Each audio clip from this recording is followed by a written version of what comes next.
Okay, it's recording. Okay, so I'm super excited about this call because I think that this is beneficial to all, new and old leaders. I wanted to have Amy, who is the most amazing Plexus Diamond, and our upline, kind of weigh in on the importance of or the difference between really pushing your team, like with your hands on their back up the hill, as opposed to leading your team up the hill and casting that vision. So that's why I wanted her to speak with us all today. So take it away, Amy. I'm super excited. Hi, guys. You can't see me, can you? Yeah, we can see you now. Oh, you can? Okay, good. It said it was on safe driving mode. I'm like, what is that all about? So I am driving. I apologize, guys. So I'm not going to be looking at you to be safe. But this is something that I talk about a lot, and it's a very common question and balance, really, honestly, in how to figure out how to inspire your team, because we know we can't motivate them, right? But at the same time, when do you let go of hands? When do you know to keep pulling them along with you?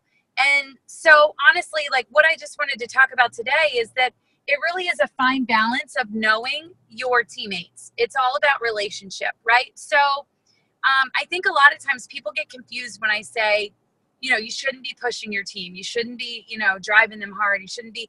Guys, there's a difference between encouraging and inspiring and casting vision and dragging somebody with you, right? And I think that we would all agree, but what does that look like, right? So what does that look like on a normal day-to-day basis as a leader? Whether you have a team of 2 or you have a team of 2,000, you really need to be able to set your day to where you're inspiring, just simply by edifying the person, telling them how amazing they're doing, not just on a post, but gosh, if somebody does an amazing post, take 2 seconds out of your day and send them a message and say, oh my gosh, that post was amazing. Or, hey, that story that you shared with me that you just, shared Plexus at the mall, that's incredible. I'm so proud of you. Edifying really is one of the biggest names of the game, having that enthusiasm and that excitement for your person, because look, every single little win in this business is not a little win. It is huge, right? Because we all know that we have to go through a ton of no's. We have to go through a ton of people looking at us and questioning us and, why are you doing that network marketing thing? So when somebody comes to you excited, or when somebody puts something out vulnerable, you guys have got to be all over it as leaders, being excited, casting that next vision for them, with them, encouraging them. So let's say somebody shares with you that they met somebody and they exchanged information, and, ask them, what's your intention? What do you plan on doing with that?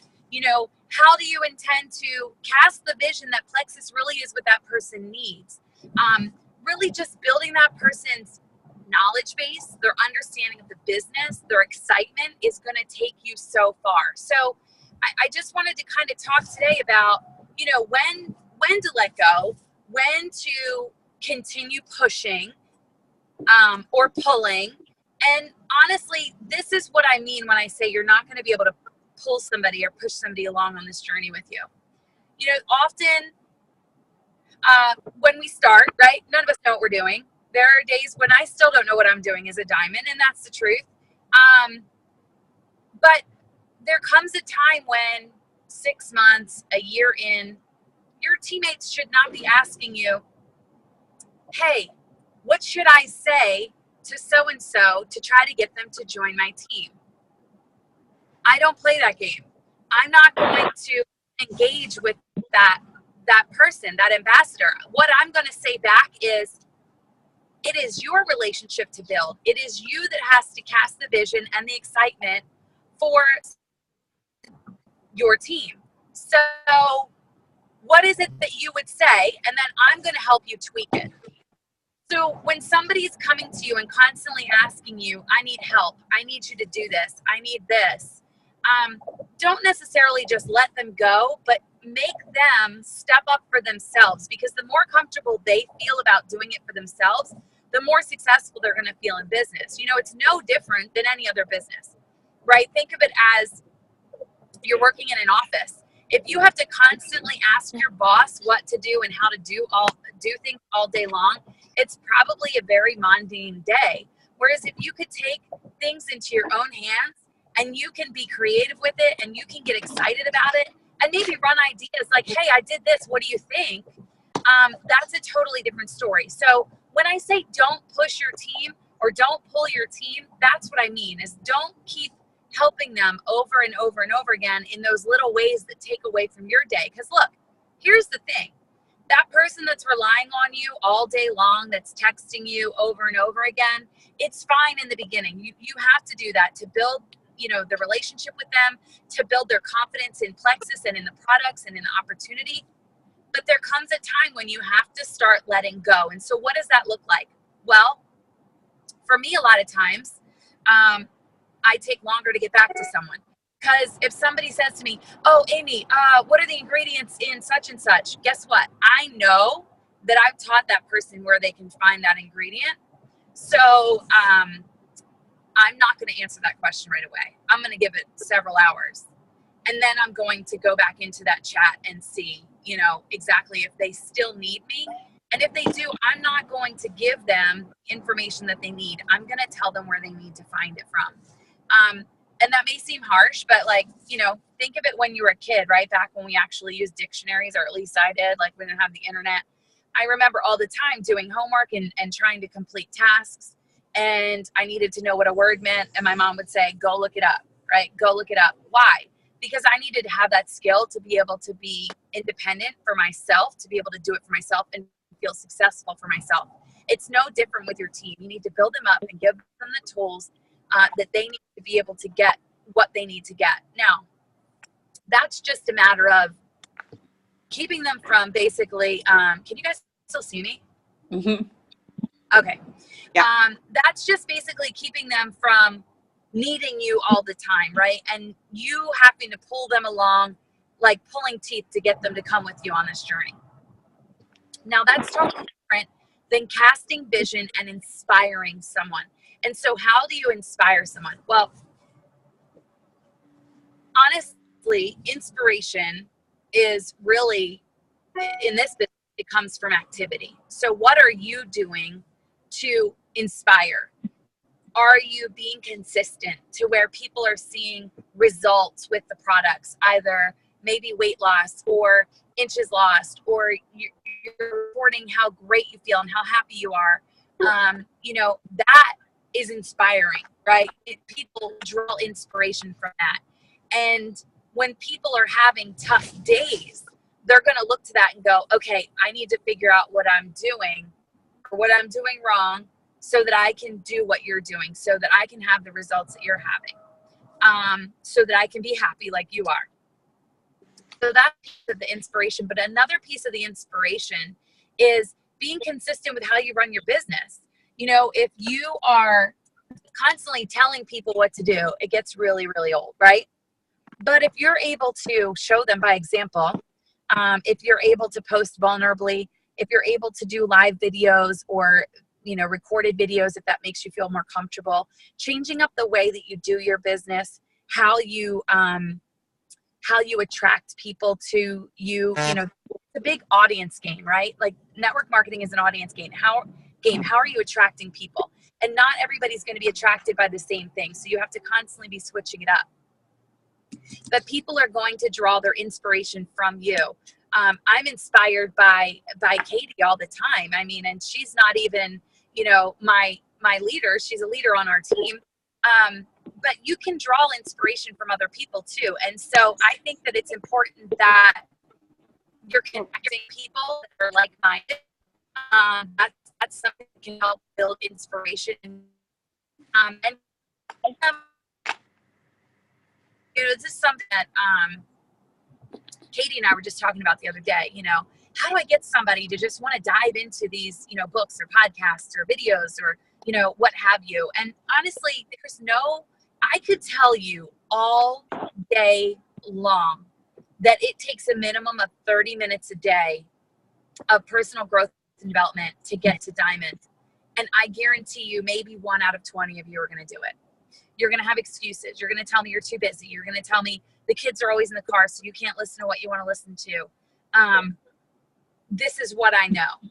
Sarah Marble, one of our incredible leaders in the business, will tell you that she failed her way to Emerald, not knowing what she was doing, very similar to myself. And then she went backwards for a long time. Why? Well, she was a nurse, very intelligent, knows what she's doing, but didn't know network marketing, didn't understand network marketing. And there's a difference, guys. You have to know and understand this business, right? So, so the minute that she started pouring into her personal growth and development, she was able to start making steps forward to be able to change her business. And she did. But she poured herself into personal growth and development every single day, an hour a day for years. I spend a minimum of a half an hour a day, usually somewhere closer to an hour a day on personal growth and development. Why? It inspires me. I know that I can't rely on somebody else to inspire me. I look outward. I look for people to inspire me, but I need to find resources that are at my hands, at my disposal when I need them, which is podcasts, videos. You can't be waiting on Katie. You can't be waiting on myself or Diane or Renette or whoever your leader is. You need to be taking that into your own hands, because oftentimes in this business, when people fail, they sit back and they go, oh, well, my leader wasn't around. My leader didn't pour into me the way that your leader did. Guys, I'm here to tell you, I didn't have an active leader. You know, Candy is amazing. I love her to pieces. For those of you that know Candy Mernan, but she will straight up tell you, I'm not in this for the business aspect of it. I'm in it for the fun. And so she wasn't inspiring me in a way to become a leader, to be able to lead a team. I had to look for that elsewhere. And so you guys have to do that too, but you also have to be able to teach your team how to do that, when it's appropriate to do it, what to look for, who to look for, personalities to match with. You know, I may not be your cup of tea. Katie may not be your cup of tea, but maybe Sarah Marble is, or maybe Sonia Dudley is, or maybe John Maxwell or Eric Warray. There's so many people that you can tap into in this business to get what you need to inspire you to greatness. And that's really, really, truly what you need to be doing. Not pushing people, but pushing yourself. Because when you push yourself and when you grow yourself, others will see that. Others will see the growth in you, and they will have no choice but to want to either work harder or jump on board with you, because they're going to see the changes in you. So really, when you're casting a vision and you're inspiring people, that's what it's all about. You growing yourself personally and others following you on this journey, because it's a heck of a lot easier to pull people up this hill, right, than to push them from the bottom, right? If you're all like grabbing arms and you're pulling each other up over this hill, like I talked about when I came out to Chicago, it's a lot easier if you visualize that. If you visualize everybody linking arms, right, and everybody pulling each other up the hill, it's a heck of a lot easier than a couple people down the bottom just pushing. So that's kind of what I wanted to talk about today. Katie, what else did you want me to talk about?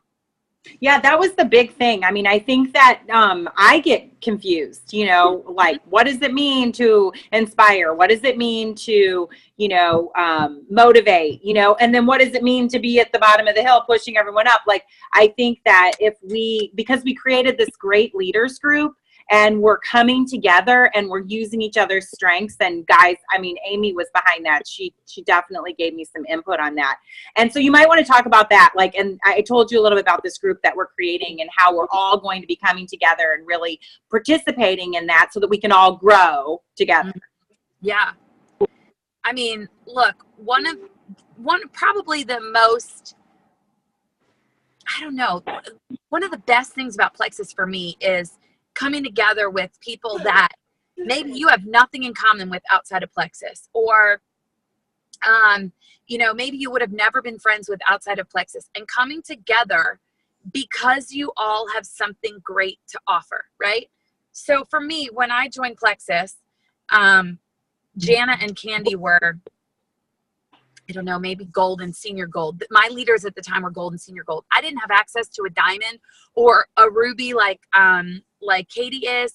I didn't have access to somebody that high. So I had to catch myself and get there. But what Jana did really well was she connected us in a way that we played off of each other's strengths. So Jana, in conversation, relationship, getting to know me, which is, guys, is the key to this business. Get to know your people, get to know their strengths, get to know their weaknesses. Because look, we can't a lot of times change our weaknesses, right? Like we can try to play them down as much as possible by increasing our strengths, but a lot of times our weaknesses are kind of there. And so if you've got other people to rely on to help you through those weaknesses, that's huge. So with Jana getting to know me, she realized that my background was in marketing. And she was like, well, great. We need to have you on our team calls. And guys, back then, team calls, like first, let me draw an example for you. Our back office, not what it is today. We had no information. So much so that we didn't even have ingredients. I couldn't have even told you what were in the products unless I had a product in front of me. Like we had nothing. We had no digital catalogs. We didn't even have printed catalogs. So when I started sharing Plexus, we had nothing. So when we started these calls, none of us knew what we were doing. We didn't know the products. But Jana knew that my background was in marketing. So I took that on and I shared that with people on the team. And what I saw so often were people doing things like offering a Plexus cup to join my team. Guys, you know, I'm pretty sure everybody on this call is going to go, well, that's just the silliest thing I've ever heard, right? It's like walking through an airport. You've got two options. You've got a table to the left of you. It's Delta Airlines. You've got American Airlines to the other side. The one is offering a free teddy bear that's branded, and the other one's offering you a free flight to sign up for their credit card. What are you going to go with? Right? I'm not taking the bear. I'm taking the free flight. And I don't care if I'm a loyal flyer with somebody else. I'm taking that free flight. Why? There's value in it. And I'm not saying give your products away for free, but what I'm saying is know what you need to do to offer deals to people to incentivize them to come join you or to try your products. And so Jana saw that in me and saw that I was good at marketing, and she ran with me doing that. Somebody else was amazing at edifying, building people up, being the relationship person. And so if you've all got your own things, one person's really good at numbers. We know that's not Katie. I love you, Katie. One person's really good at numbers and can figure out the business aspect of it and the opportunity aspect of it and how to just share opportunity. Maybe somebody else is really good at products and ingredients and they understand nutrition. Coming together and forming a solid ground, it gives you so much more strength, because all of those weaknesses, right, that you had in your mind where you're going, oh God, I don't want to talk to this person because she's a really good nutrition person and she knows her stuff. And I don't know that. I don't even care about the ingredients. I don't know the ingredients and she's going to ask me and I don't know it. Guess what? If I know that somebody on the team is amazing at nutrition and they know ingredients and what they do, I'm not going to have the fear to reach out to that person anymore. Why? Because when I reach out to them and they ask me that question, I'm going to go, you know what? I'm going to be honest with you. I don't personally know that answer, because to me, that's not important to me. But you know what? I have a friend who is a nutrition major and she's just incredible and she has all the information. Let me ask her the question, or let me see if I can connect the two of you together, right? So there is strength in numbers, guys. There is strength in ability, because we all have different things to bring to the table. And if we all have different things to bring to the table, it reduces our stress on what we don't know. Because I know that I can reach out to, so-and-so for relationships, so-and-so for nutrition. I hope that makes sense. So that's what Katie and I were talking about in this group, is pulling people together that have different strengths to offer. And you guys can figure out what those strengths are. You may not see it right away, But you know what your weaknesses are, right? We all, sorry guys, I had a call come in, sorry. We always know what our weaknesses are.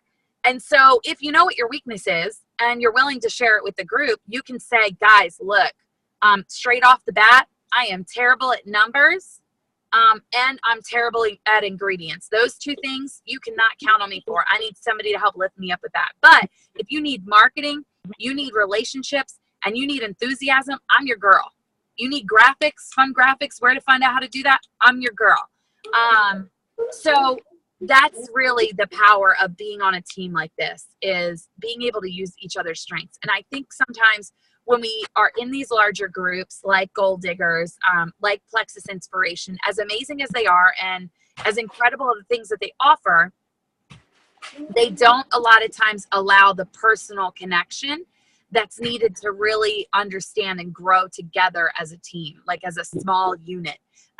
Because really, guys, while this business is a numbers game, it's all about getting as many people into the business as possible. It's really a small numbers game when it comes down to the amount of people that are working their business with intention. And that's really what you want, is people working intentionally with you to grow your business. It's honestly, people ask me all the time, well, Amy, you're a diamond. How many people do you have that are your level ones? How many have I signed over the last 4 years? Probably somewhere around 100. How many are active right now? I believe I have 42 active. I would say at least half of them are wholesalers, meaning they're just getting the product for themselves. Strictly, that is it. And then I probably have about 9 that are working the business, like, actively working it, really trying to work it. And then I probably only have 5 or 6 that are running with it. So,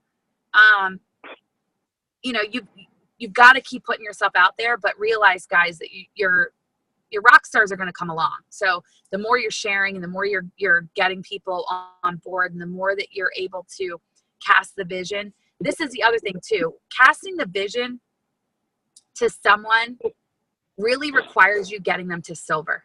That is the truth. And everybody says to me, well, how do I get them to silver? Like, how do I do that? You have to be there encouraging them. Wow, I'm so excited that you got your Plexus products in the mail today. You know what? I would love to see you put a post out there. I bet you're going to get a lot of interest if you say you're so excited to start this new health and wellness journey, right? Encourage them, feed them. Then as they're getting questions, tell them, hey, I know you're going to get a lot of questions, and I know you're not going to know the answer yet.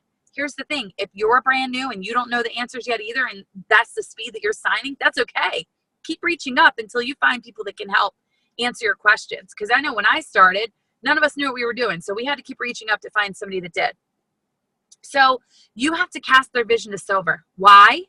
Network marketing average shows you that if you get someone to silver, or the first rank, which is silver in Plexus, that they stay on average 8 to 9 months longer than the ambassador that doesn't. That's huge, guys. 8 to 9 months. So much can happen in 8 to 9 months. They can sign a rock star that's going to start taking their business to the next level, helping them build their belief in their business. So that, when you're casting the vision, get your people to silver. Help them create posts. That's another great thing for this group to do. Come together. You've all got different posting strengths, right? You're all vulnerable in different ways because you're all different personalities. So if you can create a post about how great you feel, whereas I can create a post about, which I can't, the amazing ingredients and what they do for my body, you guys can share those posts. Like, hey, this post really worked for me. Take this and tweak it to your story and put it out there, because that's another beauty in this small team like this, is being able to feed off of each other and encourage each other, and even come together with failures and successes and say, hey, I put this out there. Gosh, didn't go the way I planned. It was kind of crickets on this post. What do you guys think? How do you think I could have changed it? And you have to be open and willing to be coachable. Guys, that is one of the biggest issues in this business is we take offense. We're so quick to like defend ourselves. Like we have to be on this defense mode. It's built into us in life, right? So if your leader or if a friend comes to you, and as a leader, I always suggest that you ask permission before you give feedback. I always say, hey, if I knew something that was holding you back in your business, would you want to know? Once I get permission, it's game on, it's fair game. But ask, I know I'm kind of all over the place with this thought, but ask permission before you give feedback, but be open to taking that feedback, you know, be open to making a change, because if you're not where you want to be right now, if you want to be diamond and you are not diamond and you're not growing at diamond pace, then there's got to be something, right? And maybe if your friend or your leader sees something in you that needs to be changed, or something about your posts that need to be changed, listen, be open, be willing to change it, because if it's not working the way it's working now, I might as well try it another way, right? So that's the other good thing about this group is you guys can all be there for each other, lifting each other up, celebrating each other's successes, but tweaking each other's failures, right? Because nothing is really a failure in network marketing. You're just simply learning from it and making changes. Like I said, I failed forward to Emerald. I didn't know how the heck I got there. I just was telling people about these products. I didn't know what was in them. I didn't care. They were making me feel great, and I was getting healthier and losing weight. That's all I cared about. So this group is great for so many reasons. You guys are all going to be able to pull together your strengths, but you have to be vulnerable and willing to do it. You've got to be willing to open up to each other in this group, or it won't work in the dynamic way that, you know, Katie and I were talking about. It's not going to work if you're not willing to share your successes and your failures, what you're good at, what maybe you need some help with. That's really going to be the key in your success. But once you start rolling with this group, I think you guys are going to see a ton of success, and especially getting your new people to silver. Guys, if you do nothing else but work on your people getting to silver, I promise you, you will be a diamond. Like, no doubt about it. You will be a diamond if you work on getting your people to silver. No joke. Because people won't quit. Once they're making a little bit of money, it doesn't matter, right? Think about it. Think about this for a minute. You're spending $100, $150 a month, $200 a month on product, right? If I'm not having the success I want, I'm sitting here going, oh, well, I'm putting out a lot of money for something that's not making me much money, or making me any money. I can't afford to keep doing this, so I'm going to quit. Right? Whereas if I'm making even offset my cost, I think can somebody mute? I don't know. I'm listening to like a voice recorder or something. You know, I'm going to keep trying to share or to take the products if I'm earning money back off of it, or I'm at least offsetting my costs completely. So that is really key on why you want to get somebody to silver. Their belief is going to be a lot higher in the products if they're seeing even $100 coming in. So I know I kind of went on different tangents there where they led me, but you know what, Amy? Amazing. Yeah. I wanted you to just expand on that, because I think that obviously that is the truth. But like, especially when you break it down, and I thought it was interesting at the convention when, you know, they told everyone to stand up. Okay, every person that's silver, stand up, right? And then every person who's gold, stand up. And the difference between an ambassador and a silver ambassador and then a gold ambassador, and as you climb, was substantial. So, I mean, I think something like 95% of our business is in ambassadors. Like, when you get to diamond, you're at 0.02%. Four. Okay, is it 4.04% of the business? Like, yeah, minute, right? Mm-hmm. What's silver? Silver is what percentage? It's on that chart. Silver is 5.7%.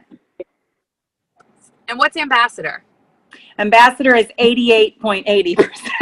Yeah, those are crazy. So exactly, almost 90% of the people never make it past ambassador. Never. That's why our turnover rate is the way that it is. That's why our white lines look the way that they do. I guarantee you, if you go into your back office right now and you have a team of 5 or 10, anybody who's a white line, they never got to silver. They never got to silver. Because I can tell you, and I'm a diamond, I probably have maybe, and this is with a team of what, 15,000? I have maybe 15 or 20 people that are silver that are white lines, and I have maybe 5 golds that are white lines that left the business. So what does it tell you? Like 16,000 people, right? My numbers of retention are probably like 50%. We probably only have 8,000 people right now. If I'm lucky, I have 50%. I haven't looked at it this month, but so 8,000 people are gone. They left the business, and I've only got a handful of silvers and golds that left the business. So what's that tell you? Like, the success is in the silver. Success is in the silver. I mean, so much so that Plexus rewards you with the Silver Stars trip. An amazing, all expense paid trip out to Arizona to go look at our headquarters, have dinner or lunch with Tarl or Alec or one of the other executives. And it's for getting the most amount of people in your downline organization to silver, like in a month. That's what the reward is for. It's because the company sees the value in getting people to silver, because they look at the same numbers that I do on a much larger scale, right? Full company scale. And they go, man, if only we had gotten even 1/100th of these people to silver, imagine what our numbers would look like, right? So get your people to silver. Build the belief. Encourage them. Edify them. And I think that's inspiring to me. I mean, it's inspiring to think like in your own book of business, you could change those numbers, and it truly is. I believe it.